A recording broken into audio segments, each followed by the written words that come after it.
Welcome back to YC. The Spartanburg Headquarters Library has recently placed a very important historic American flag back on display for the first time since extensive conservation work has been completed in 2020. We're joined by Brad Steinecke with the Spartanburg County Public Libraries to tell us more about this fascinating project. Brad, always good to see you. Very good to see you too, Marcus. Yeah, so a lot of people are talking about Black historical events and of course Black History Month. And this is a fascinating one that I had never heard about, and it involves Spartanburg, but it almost never came to be that we even knew about this. Talk about this American flag and the story behind it. Yeah, so this is basically Spartanburg's Juneteenth story. I mean, a lot of folks know about the Emancipation Proclamation in 1863, but it's not until after the end of the Civil War that folks in the former Confederate states are really being freed. Right. So that summer, Spartanburg is occupied by federal soldiers, and they go through and make sure that all the former slaves are freed. And at the time that they are scheduled to leave the area, free people of color band together to throw an event that honors those soldiers and thanks them for their service, and also celebrates their new freedoms. And so someone sews this flag? That's right. We know it's a preacher's wife. She sewed this flag and presented it, she and her husband, to the commanding officer of the federal soldiers in Spartanburg. And they held it at the front of a parade that marched from Morgan Square out to a spring off of Union Street. And so someone that's looking at this from a historical perspective is obviously with the Confederacy and the history and that loss and them, how was that the mood of presenting a flag during that time? It would have been a very, very bold act on the part of the free people of color that are doing this. And I'm sure that there are plenty of bitter ex-Confederates who are watching this all take place. There's an interesting period right there at the very end of the Civil War in which the terms of freedom aren't totally being defined yet. And it's sort of an wide open hope that a lot of people of color have. And I think a lot of former Confederates aren't really sure how it's going to play out, and they're willing to step back and let it see how it unfolds. Because it's complicated for many reasons. One of which is, for people that were enslaved didn't know any other way. That was life. Sure. So how do you just jump out of that?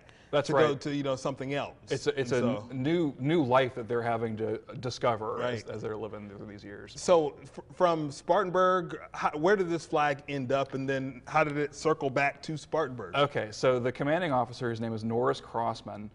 He keeps this flag. He's given it at the end of the event, and he takes it back home to New York, and he passes it down through his family for several generations. Eventually, they end up out in California. And I think it's his granddaughter donates it to a small museum where they're living in Whittier, California. And it's there for some number of years. There's a man named by the name of Art Morse.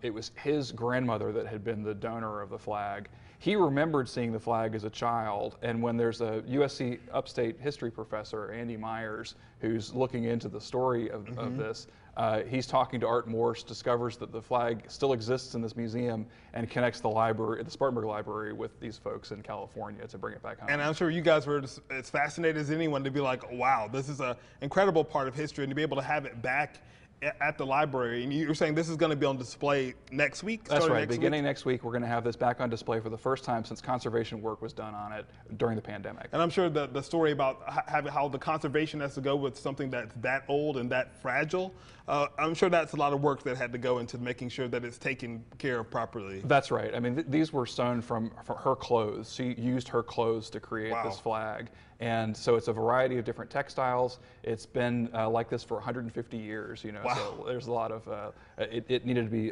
sort of leveled out and smoothed, and some of the stitching repaired. And we're looking at some of the pictures that you guys have provided. Talk about how important the library plays a role in for people that are wanting to go and find out more about Spartanburg's past. And the library is such a great resource that I think a lot of people may not think to take advantage of. They're like, when you grow out of it as a kid, you're just like, do I go back to the library? I don't have any reports to do. But really, it's a great place to really kind of pique your interest and put some facts to some of these stories. Absolutely. We've got a great collection of photographs and maps and deed records, all sorts of things that might be relevant to you as a homeowner, as folks who are occupying or using buildings in the downtown or in the county.